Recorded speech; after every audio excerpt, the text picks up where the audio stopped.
Internship করেছি Niigata university Japan এবং university মালয়েশিয়াতে, তেলেঙ্গানা মালয়েশিয়াতে। এবং ওখান থেকে কমপ্লিট করার পরে আমি ওয়ার্ল্ড ব্যাংকের 2টা প্রজেক্টে আমি রিসার্চ অ্যাসিস্ট্যান্ট এবং অ্যাসোসিয়েট হিসেবে কাজ করেছি। তো আমি এখানে জুলাই মাসের 3 তারিখে জয়েন করেছি। আপনাদের সবাইকে ব্র্যাক ফিশারিজে ওয়েলকাম। এটা আপনাদেরই পরিবার, আসলে এটা আপনাদেরই প্রতিষ্ঠান। আমরা এখানে কাজ করি, আমাদেরও যেমন পরিবার আপনাদেরও পরিবার, কারণ আপনাদেরকে ছাড়া আসলে আমরা কখনোই আসলে পূর্ণতা পাবো না। তো আমি অল্প করেই আসলে কিছু কথা বলতে চাই। ব্র্যাক ফিশারিজের যাত্রা শুরু হয়েছে আপনার 1972 সালের ফেব্রুয়ারি মাসে ব্র্যাকের যাত্রা, এবং ফিশারিজের যাত্রা শুরু হয় 1976 সালে পুকুরে মাছ চাষ বিষয়ক প্রশিক্ষণের মাধ্যমে আসলে শুরু হয়। এবং তারই একমাত্র নবীনতম সদস্য হচ্ছে মুক্তাগাছা হ্যাচারি, এবং এটা 2023 সাল থেকে প্রাতিষ্ঠানিকভাবে আসলে যাত্রা শুরু করে। এখন আমাদের আরেকটা হ্যাচারি আছে, এটা আমাদের 9 নম্বর হ্যাচারি। কিন্তু এই 9 নম্বর হ্যাচারি অল্প কয়েকদিনেই মোটামুটি আমরা টপ র্যাঙ্কিং এ চলে গেছি। এটা এই অবদান আমাদের না, এই অবদান আপনাদের সবার। আপনারা যদি ব্র্যাক ফিশারিজ এর উপর আসলে ভরসা না রাখতেন, ব্র্যাক ফিশারিজ আজকে এই জায়গায় আসতে পারতো না।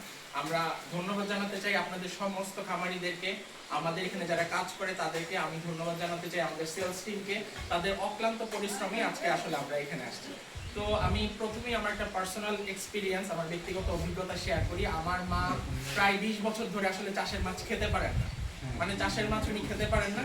কিন্তু আমি এখানে জয়েন করার পরে আমি এখান থেকে পাঙাশ আর তেলাপিয়া আমি বাসায় নিয়ে গিয়েছি। 20 বছর পরে আমার মা এখানকার পাঙাশ এবং তেলাপিয়া খেয়ে বলেছে যে এই মাছ অনেক মজা, এবং উনি 20 বছর পরে চাষের মাছ খাইছে।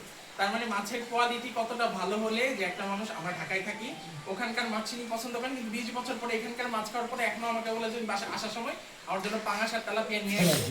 তার মানে আমরা কতটা কোয়ালিটি এনশিওর করি। আপনারা আজকে আমাদের হ্যাচারিতে আসছে, আপনারা জাস্ট আজকে একটু ঘুরবেন এবং আমাদের পানির কালারগুলো আপনারা দেখবেন, এবং আমরা কিভাবে মেইনটেইন করছি সেটা দেখবেন। পুকুরের পাড়গুলো খেয়াল করবেন, পানির রংটা খেয়াল করবেন, যে আসলে তারপরে আপনারা বুঝতে পারবেন যে আমরা আসলে ব্রুড মাছগুলোকে কোথায় লালন পালন করি। আমরা যেখানে থাকি আমাদের ঘরের চেয়ে আমরা মনে হয় পুকুরটাকে বেশি পরিষ্কার রাখি, কারণ পুকুরটাই আমাদের সম্পদ, পুকুরটাই আমাদের সবকিছু। তারপরে আমি যদি কিছু আরেকটু বলি যে ব্রুড সিলেকশন নিয়ে আমরা যেটা বলি, আমরা ব্রুডটা যেটা অলরেডি ভাইরা অনেকবার বলেছেন, ব্রুডের ব্যাপারে আমাদের ব্রুড নিয়ে আলাদা আরএনডি হয়, কিভাবে আমরা ব্রুডটা ডেভেলপ করব, কোথা থেকে বেস্ট কোয়ালিটি দিব। কারণ আমরা অন্য হ্যাচারির মতো বা ছোটখাটো হ্যাচারির মতো মাছটা এনে সাথে সাথে ইনজেকশন করে আবার এটা বাজারে বিক্রি করে দিচ্ছি না, কারণ এটা স্বাস্থ্যের পক্ষে খারাপ। এই হরমোনের মোটামুটি 12 থেকে 24 ঘন্টা পর্যন্ত কিন্তু এটার একটা তার যে প্রভাব থেকে যায়, এটা যদি আপনি বাজার থেকে সেই হরমোনওয়ালা মাছটা খান, এটা আপনার পরিবারের উপরও প্রভাব ফেলবে।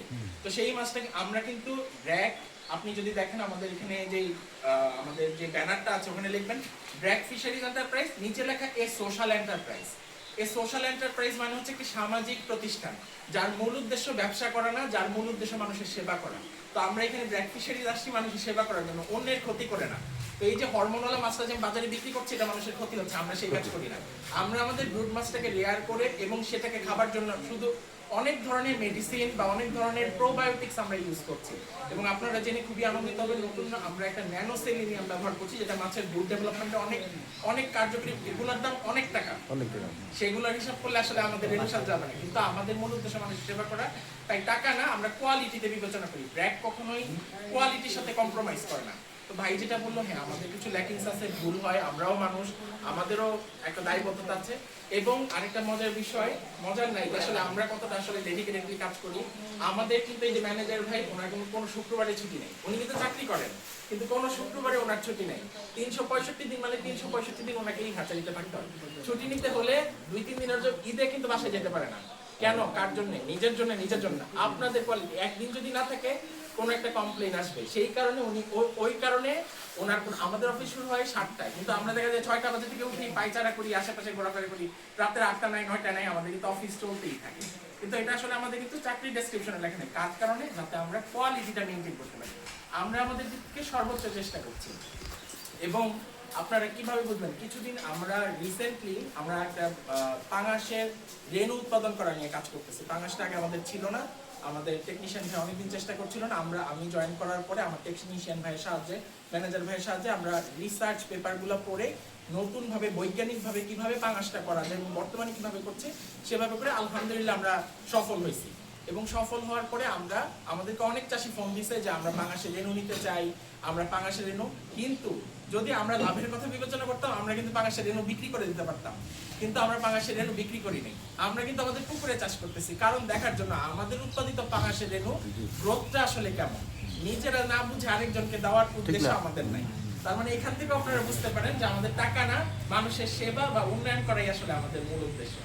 তো আমি আর কথা বেশি বাড়াবো না, আপনাদের যে কোনো প্রবলেম, আরেকটা কথা আমি বলতে চাই, প্রত্যেকটা কাজের কিছু আমাদের ভুলভ্রান্তি হয়ে থাকে। এটা পরিবার, এই অফিসটা খোলা থাকে সবসময়। আপনাদের যদি কারো কোনো সমস্যা থাকে, কোনো জায়গায় যদি অফিস খোলা, অফিসে এসে আমাদের সাথে আলোচনা করবেন, আমরা এটা সমাধান দেওয়ার চেষ্টা করব। প্রথমেই মানে একটু রাগ হয়ে যে আমার উৎপাদন হইলো না, এই হইলো না, আমি একটা অভিযোগ করে বসি, অভিযোগ করার আগে আসে আলোচনা করেন। আলোচনার টেবিলে অনেক কিছু সমাধান হয়ে যায়।